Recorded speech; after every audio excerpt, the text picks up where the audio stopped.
Welcome to day 4. It's Kevin Aronson from Hampshire School of Photography, and this is the 30 days of Photoshop. Day 4 and a new tool. Let's have a look and see what we have planned for you today. So we're back with the same photo as we were working on yesterday. This is Kenzie, a friend of mine. We had a studio photo shoot, but she was actually assisting, and this was one of those moments where she stepped in front of the camera to help us make sure all our exposures and lights were working as they should be. Excuse me while I have a swig of my tea. Ooh. Very nice. So yesterday we looked at the spot healing brush.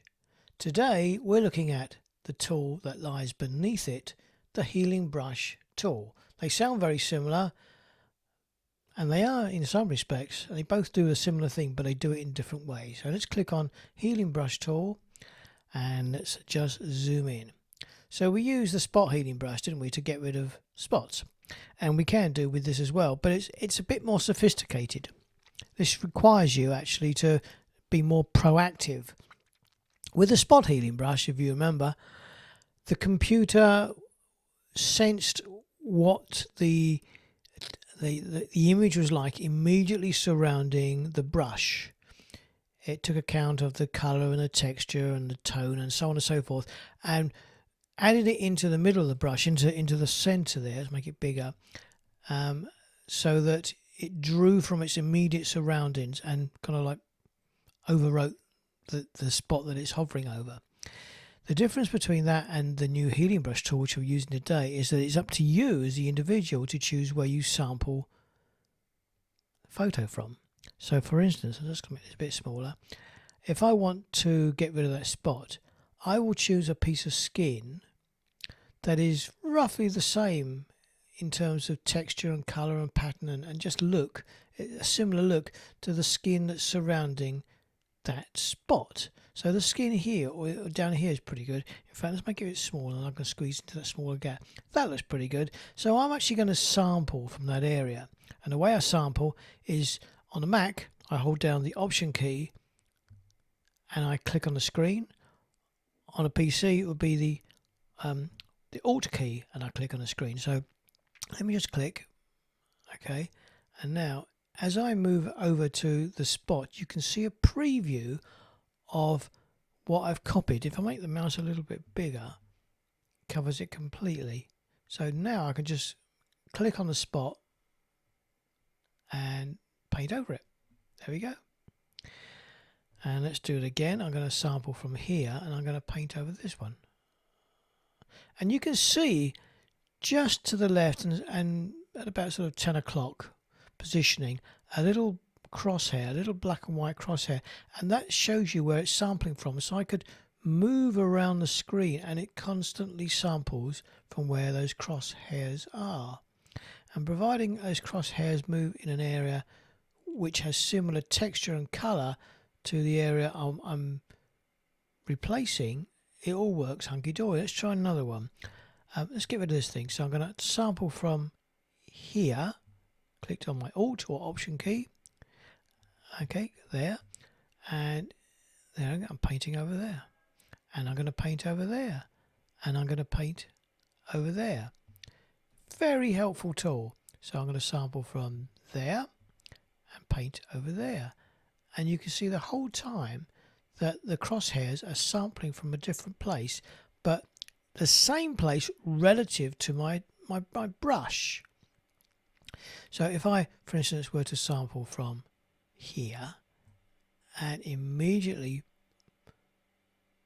cloned above it, you could see that the crosshairs they're underneath. They're at 6 o'clock if you like, and this little area here I can cover with what's beneath it, and this one I can cover with what's beneath it. You have to be careful with this tool because you're constantly on the lookout to see where it's copying from. So for instance, I don't want to go, what do I? No, I won't do. I want to maybe copy from there, but I want to get a bit smaller because there's something they're not that keen on. So I'll copy from there and I'll paint on there.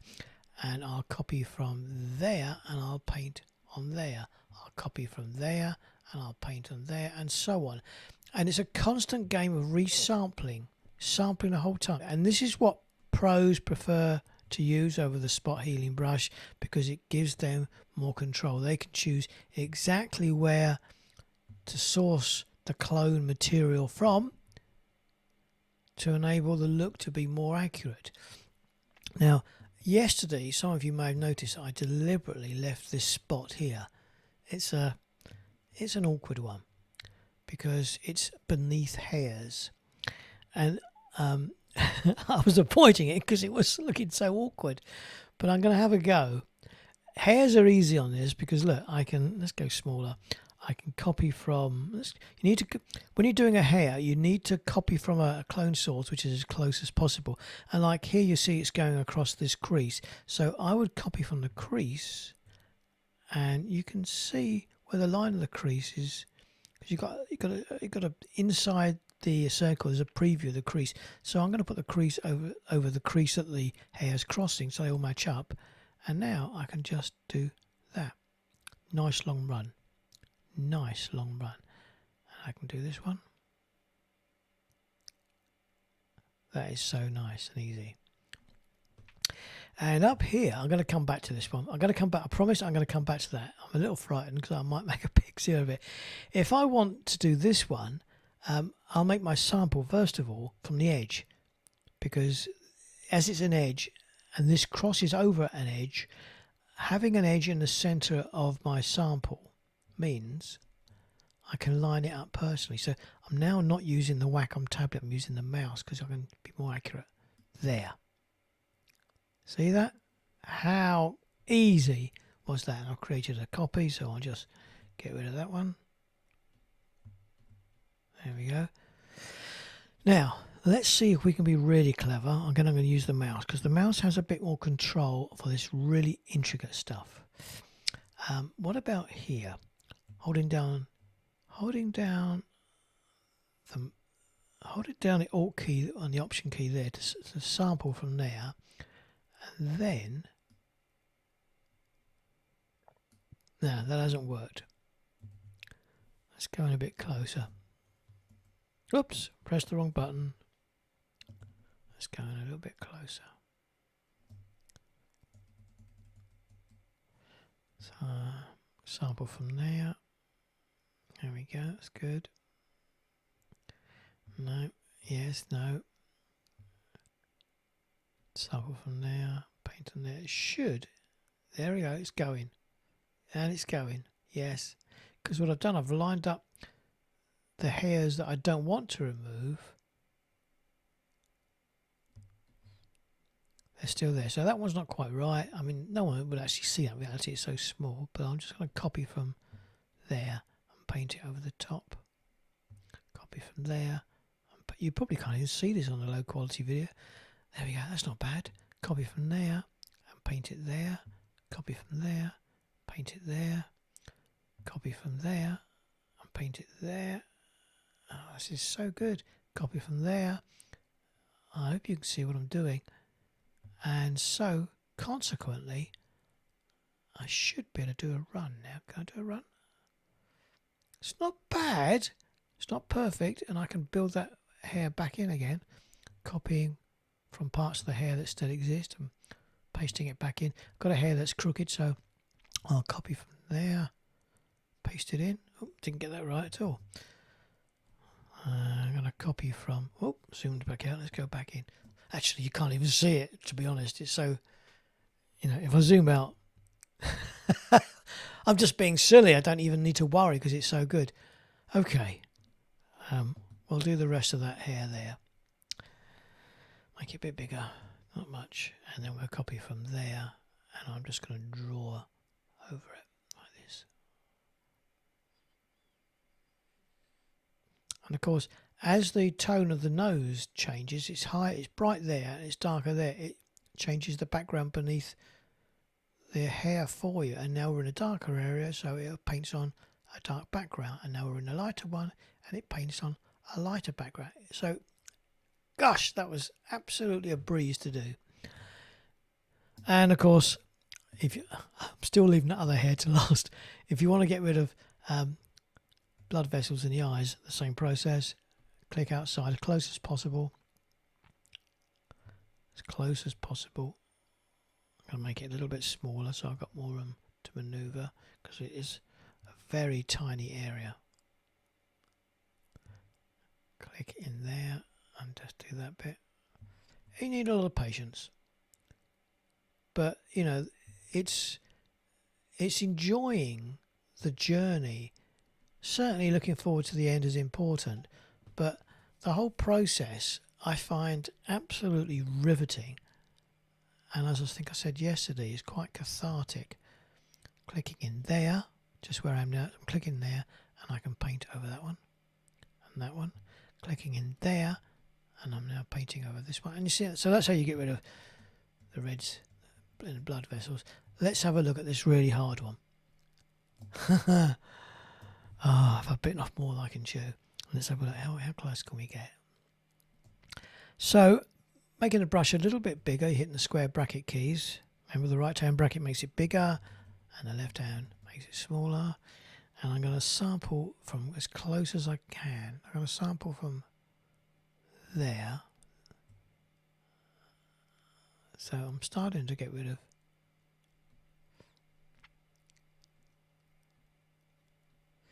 If you don't keep resampling, which I'm doing, you can't see it. I'm lifting my brush off and resampling. I end up copying back in the thing I'm trying to erase. It's showing this one. So, for instance, if I sample from here and I started painting, watch what happens. I've built it back in again because I'm sampling from the spot area underneath. Let me just do that again. That was Command Z or Control Z to undo there. So I'm going to sample from there and start painting over it.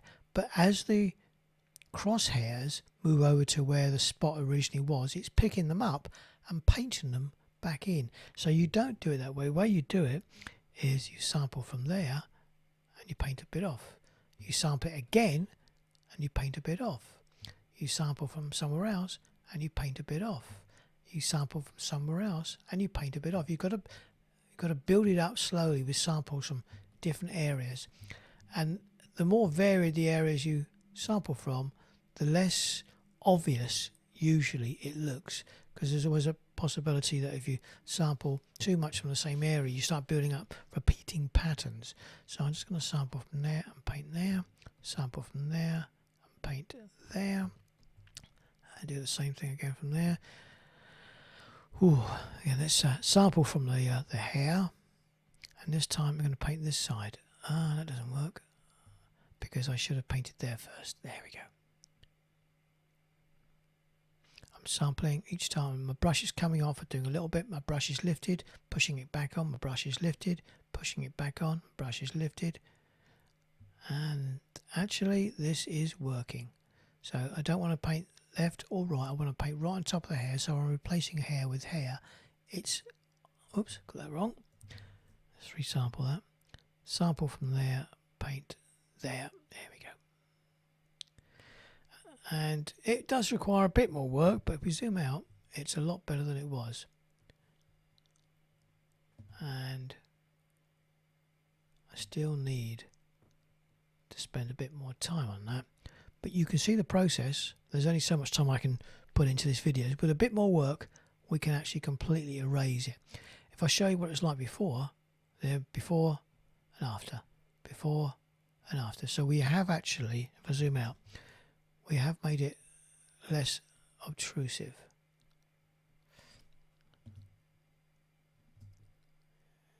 Boom, boom, boom, boom.